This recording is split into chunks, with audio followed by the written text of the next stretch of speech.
Okay, listen up. If you're running VMware Aria Operations, you're going to want to pay close attention.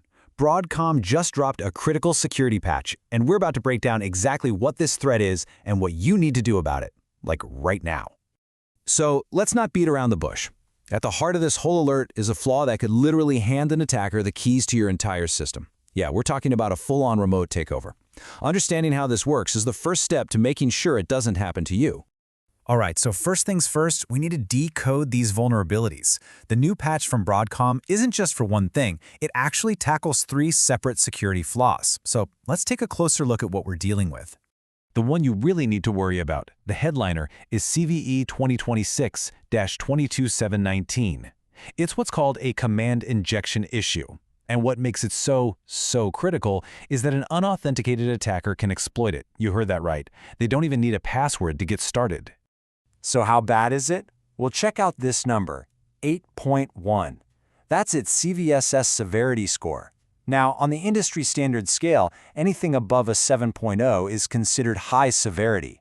So an 8.1? Yeah, that tells you right away this is a serious problem that you need to jump on. This flaw is a type of attack we call command injection. You know, the easiest way to think about it is like this. Imagine a hacker finds an unlocked backdoor to your server room. Once they're in, they can basically walk up to the console and run any command they want. That's what gives them total control, and that's exactly what makes this particular CVE so dangerous. And here's the whole picture. It's not just the one critical flaw.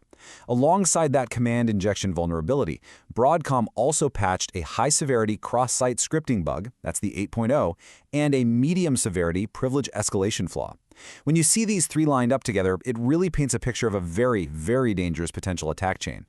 So how would this all come together in a real-world attack? I mean, it's one thing to know the flaws exist, but it's something else entirely to understand how a hacker could actually use them to do real damage. Well, we don't have to guess. Broadcom's own advisory lays it out pretty clearly. Quoting them here, a malicious, unauthenticated actor may exploit this issue to execute arbitrary commands which may lead to remote code execution. The keywords there, unauthenticated, again, no password needed, and remote code execution. That's the jackpot for an attacker. So picture this. Here's how it plays out. An attacker scouts the internet for a vulnerable server. Then they wait for a very specific moment, a support-assisted product migration, which is basically a special kind of maintenance operation. They jump in and intercept that process, and boom, that's their opening. That's when they can inject their malicious commands and get full remote control. It is a frighteningly direct path to a total system compromise. Okay, enough of the scary stuff. We get it, it's bad. Now for the most important part, what do we do about it? Let's get right to the official fix and the patching information you need to apply like yesterday. And here it is. The fix is available.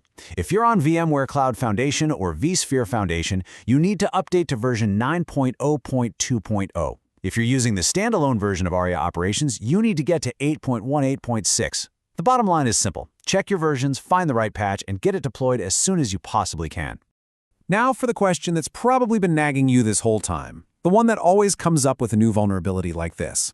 Are hackers already out there using it? This is the one that keeps system admins up at night, right? Are bad actors actively exploiting these flaws as we speak? Well, the official answer is a little complicated. And this is where things get really interesting. On one hand, you have the official report. Broadcom's advisory makes no mention of any active exploitation happening in the wild. But on the other hand, you have historical reality. We know VMware products are a huge target for attackers. And let's be honest, history shows that Broadcom has in the past left out warnings about active exploitation in their initial advisories. So just because they aren't saying it's being used, doesn't mean it isn't. So what's the real takeaway from all this? It is incredibly simple. Do not wait. Don't wait around for proof that attackers are using this. The potential damage is just too high. The attack path is clear, and the patch is ready to go. The risk of waiting far outweighs the effort of patching now. And that really brings us to our final thought here. Look, applying this patch is absolutely the essential first step. But it also begs a much bigger question for all of us. You've plugged this one hole, but is your overall security posture ready for the next one? Because you and I both know there's always a next one.